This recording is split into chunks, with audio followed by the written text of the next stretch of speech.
We have had a dog shit week in X-Men. It just has been so bad. We finally got Hellfire Gala, which is just a bunch of characters meandering around talking about other characters. You know, with a couple of pages of action. We got X-E Judgement, which really doesn't include the X-Men in almost any way, shape, or form. And then we got the reveal of the first mutant within the MCU. People have been waiting for years to see this. Rather disappointing. To talk about this terrible week at X-Men is the biggest X-Men fan I know. Doc, how you doing? I hate the X-Men these days. I truly, truly hate the X-Men these days. And if it was possible, I just want to throw all of Krakoa right into the sun. Well, you can't blow it up. We learned that in Eve of Judgment. It'll just throw the bomb back at you and like burn out your eyes.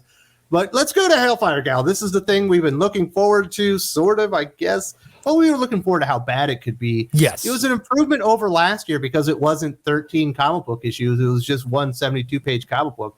But damn if it isn't just as bad. I mean, it was the same level of bad as last year, but distilled into 1/6 of the pages. The last time it was very distilled trash. It wasn't cut this time. It was just 100 pure unadulterated trash. Yep. Nobody stepped on it this time. They didn't add a bunch of baking soda. So if they took out all the really bad jokes, and there's a lot of terrible jokes, like Goldball is talking about the Hellfire Gala is my new sexuality. There's a weird joke about Gambit in the beginning from Jean Grey to Cyclops.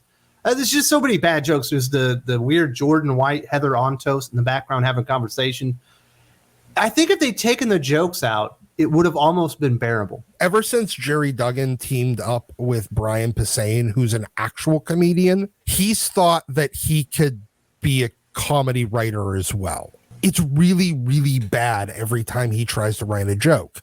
So if you take that out, you might get a relatively not terrible plot. While it was, again, there's nothing. No plot, Doc. It's just people talking about resurrection existing and being catty behind the scenes. Yes, I mean, that's what I mean. Like, it would be less insulting to the readers, and I think it would be a little bit more honest in it's just, hey, we're just making you pay $8 for a preview comic. It's for a free comic book day to tell you all the things that are happening in the world of Marvel.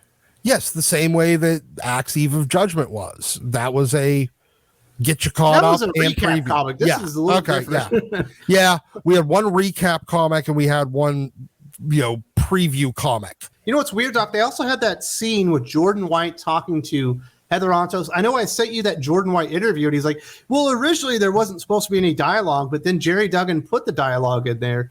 And that's clearly Jordan White talking to Heather Ontos. People are going, well, that's Gwenpool. It's like, Gwenpool's look and design is based on Heather Ontos. And that's like a real cringe way, almost confirming weird accusations that have been out there for years now. It's a meta joke, people. It's not a direct one-to-one correlation. The joke is on multiple levels. Well, the joke is on Marvel. Why would you include that? You're making yourselves look stupid. Well, it's the same company that put out that stupid episode on Disney Plus with Dan Slott and Tom Brevoort. So, hey, a senior editor basically hiring a work girlfriend. Why would they think that is unacceptable and unprofessional as well? I can't believe Jordan White even let them put that in there. Just the way it comes off and the way they're talking. But apparently they don't think that's all that big a deal. It's just like, but it's jokes like that. They're all terrible. You had John Hamm thrown in there. The only thing interesting, Doc, is they finally remembered the scene in X-Men versus Fantastic Four where Charles went out there and took a piece of Reed Richards' mind and let him remember him doing it. And he finally decided to tell Tony Stark 2 years later. It's really strange to see them finally dig up stuff that they should have dealt with 2.5 years ago. And all it does is scream to me, we have no real coherent vision for this company. We're just throwing shit at the wall. And the only time we're going to bring stuff up is when we're completely out of ideas. Because that's what it felt like. It felt like they were out of ideas. And they're like, oh, wait, holy shit. We've totally forgot about this huge plot point from 2 years ago from an important book at the time that one writer decided to render completely irrelevant and every other writer decided to ignore. Yeah, so that was interesting. That builds conflict that should have been there for quite some time. But the Mary Jane Moira X stuff, like, okay, you decided to put her hand around her neck, and then Spidey couldn't sense it. He would get shocked, and then they let her go through the portal, I guess, and it looks like she murdered her. But that's like 5 pages out of the 72. Yeah, Robo Moira, instead of actually kill the 5, which she could have done while she was there, instead she decides to try to turn Proteus against them. Yeah. Like, why didn't she just say, why don't you come through this portal with me? Yes, exactly. Like, hey, I'm your mom. You should come because they've been screwing with you this entire time. And why didn't she just go and murder the 5? Yes, exactly. She could have murdered. She was on the island. Yes, she could have murdered the 5 and ended Resurrection. Make a move, Yes, she could have ended Resurrection right then and there because they would all be dead. Well, you don't have to kill them all. You just need to kill one. Then there's no 5.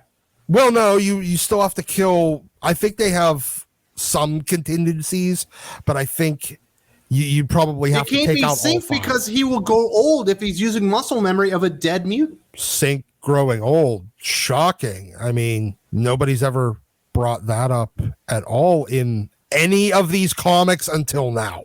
Well, and then he became young by the time they announced it. Yeah. I just thought this thing was an entire shit show. It was a terrible comic book. It was an opportunity for them to do something and maybe change people's minds, but I think it just kind of reinforces that X-Men isn't getting better. All of the things that everybody said were terrible about the first one, they just did more of it. The only thing they didn't do was, hell, there wasn't even an actual election this time. You had 3 members that supposedly got elected by a landslide in Jean, Cyclops, and Sync. And then all they did was just pick their buddies. And not Bishop. Bishop was too scared to say anything. Do you see his face? I felt bad for that character. He was scared shitless, old Magic. Well, I'm not joining unless this guy's joining. Well, I'm not joining unless this one. Oh, well, I thought we were making this about a vote on this island. That they were going to do it. They were going to make the X-Men a democracy. Yeah, that lasted one fucking Scarlet time. Witch. None of that stuff made sense. This is just a bad comic book. And then somehow X-Men got worse this week when we got the reveal of the very first mutant in the MCU. Everybody's been waiting for this, Doc. We got the cameo very briefly of Charles in that Doctor Strange movie, but that's from a different multiverse. That's not on this Earth. We've never seen X-Men there. Quicksilver and Scarlet Witch, they got their powers through an Infinity Stone. They're not mutants in this universe. Yep. And the first mutant that we get at the end of Miss Marvel, they say your genes have a mutation. They play the first 7 notes of the X-Men cartoon series, and she's the first mutant or X-Men in the MCU. I couldn't imagine them being more underwhelming and just lame. This would have been like if it was 1997 and they were introducing mutants in that like first Blade movie. And they decided to do it with like Skin or like Husk from Generation X, Sam Guthrie's. Yeah, but aren't those actual mutants? Yes, I understand that, but it would have been. She's not even a mutant. I know she's not even a mutant.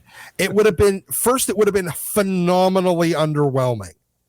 Like, oh yeah, we're finally introducing the mutants, and we're gonna do it with a character nobody gives a shit about, and then we're going to do it by making a character from the Inhumans that we were trying to make into the new X-Men because we were mad about movie rights. Miss Marvel, whenever she was created, she was kind of created as like the spearhead, the figurehead of the Inhumans revolution in Marvel Comics, that they were going to be the new thing. She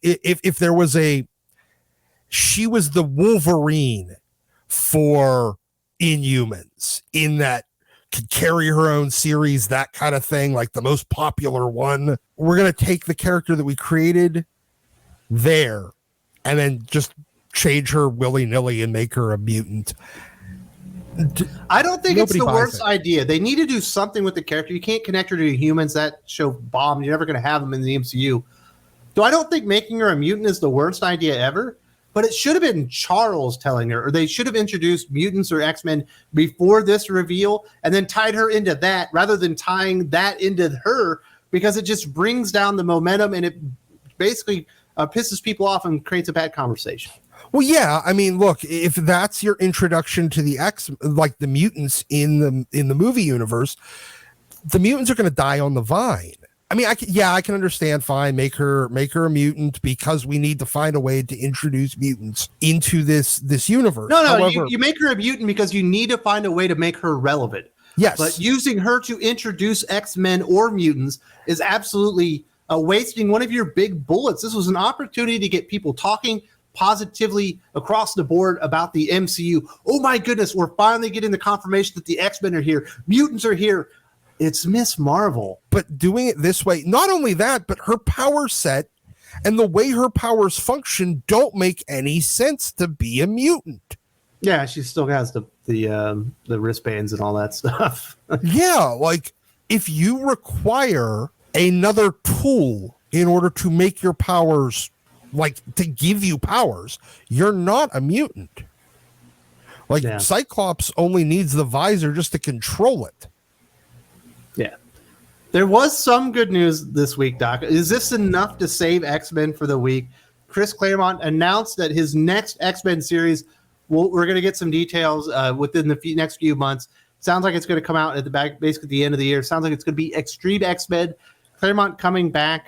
Is that enough to save X-Men? I guess it depends on how they do it. There's been 2 volumes of X-treme X-Men in the past.